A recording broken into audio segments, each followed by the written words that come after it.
Hello friends, welcome back to my channel Lily Saha simple life. আশা করি তোমরা সবাই ভালো আছো আর আমিও খুব ভালো আছি।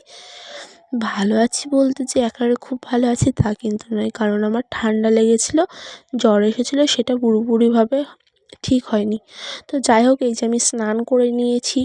আজকে ভিডিওটা আমি স্নান করার পর থেকে দুপুরবেলা থেকে শুরু করছি, তো দেখতে থাকো, ভালো লাগবে।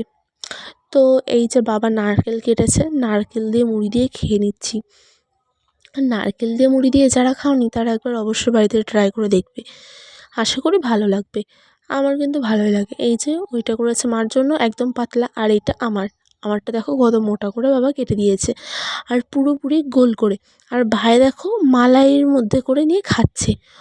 ওর তো শয়তানি বুদ্ধি থাকবেই। তো এই বাটির মধ্যে থেকে আমি, মা আর এই যে বাবা তিনজনে মিলে খেয়ে নিচ্ছি নারকেল দিয়ে মুড়ি দিয়ে। আর তারপরে দেখো এই যে ফুল গাছগুলো কত সুন্দর লাগছে। এই ফুলটার নাম আমার যতদূর মনে পড়ে এটা রক্তজবা, রক্তগাঁধা বলে। তো তোমরা যদি কেউ এই নামটা পুরোপুরিভাবে জেনে থাকো সেটা অবশ্যই কমেন্টে জানাবে।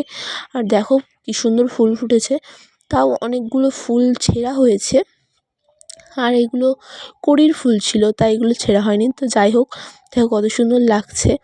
তো আর কী করবো, একটুখানি পোজ দিয়ে দেখছিলাম কেমন লাগে। ভালো লাগছিল না, কারণ আমার হাতে নীল পালিশ করা ছিল না। তো কী করবো বুঝতে পারছিলাম না। তো যাই হোক না কেন, ফুলটা নিয়ে চলে আসলাম। যেহেতু ফুল দেখলেই একটু নিতে ইচ্ছে করে, তাই ফুলটা হাতে নিয়ে নিলাম। দেখো কত সুন্দর লাগছে। তো তারপরে চলে গেছি 12 ভাজা কিনতে। 12 ভাজার গাড়ি যাচ্ছিলো, আমার এখানে এসে দাঁড়াবে আর আমারও নিতেই হবে। তো আমি দেখো ছোলা ভাজা নিয়ে নিয়েছি আর 12 ভাজা নিয়ে নিয়েছি। এই দেখো ভালো করে দেখিয়ে দিচ্ছি তোমাদের। এই যেটা 12 ভাজা নিয়েছি, প্রায় 200 12 ভাজা আছে। আর এখানে ছোলা মাখা নিয়ে নিয়েছি। তো আমার কিন্তু ছোলা মাখা ভালোই লাগে। তো স্টেশনে বা বাস স্ট্যান্ডে যেটা মাখায় ওটা একটু বেশি ভালো লাগে, কারণ অনেক সময় টমেটো, লেবুর রস এগুলো দেয়। তো মাকে বললাম মুড়ি নিয়ে আসো, মুড়ি দিয়ে 12 ভাজা দিয়ে ছোলা দিয়ে মাখানো যাক। মা মুড়ি নিয়ে আসলো, ছোলা দিয়ে 12 ভাজা দিয়ে মাখাচ্ছে। যে দেখি অনেকটা ঝালমুড়ির মতো হয় কিনা, কিন্তু হলো না, কারণ ওখানে একটা আলাদা মশলা দেয় ঝালমুড়ি তৈরি করার জন্য, আর এখানে তো সেই মশলাটা নেই। তবুও যা হয়েছে ভালোই লাগছিল, বেশ একটু অন্যরকম টেস্ট লাগছিল। মা ভালো করে মাখিয়ে নিল। তারপরে আমি বলছি আর ঝাঁকাঝাঁকি করতে হবে না, এবার নিয়ে খাওয়া শুরু করে দিই। পেটে তো আর মানছে না, জিভে জল চলে আসছে। মা বলছে ঠিক আছে, কী আর করা যাবে, নিয়ে নে তাহলে। তো মাও নিয়ে নিল আর আমিও নিয়ে নিলাম। তো যাই হোক, খাওয়া দাওয়ার পর সন্ধ্যা রান্না লাগানো হয়ে গেছে। তারপরে দেখি মা পিঠে তৈরি করছে। কী পিঠে করতে পারে বলো তো? সাজের পিঠে। এই যে অনেকে আবার এটাকে কাচি পিঠে বলে। তো আমার যেহেতু চিনি দিয়ে খেতে ভালো লাগে না, সেই জন্য আমি মাকে বললাম যে দুধ আছে, ওই দুধ দিয়ে পিঠেটা ভেজাও, দুধে ভেজানো পিঠে তৈরি করো। তো মা বললো ঠিক আছে, করবি যেহেতু কর তাহলে তুই। তো আমিও সেই জন্য করা শুরু করে দিয়েছি।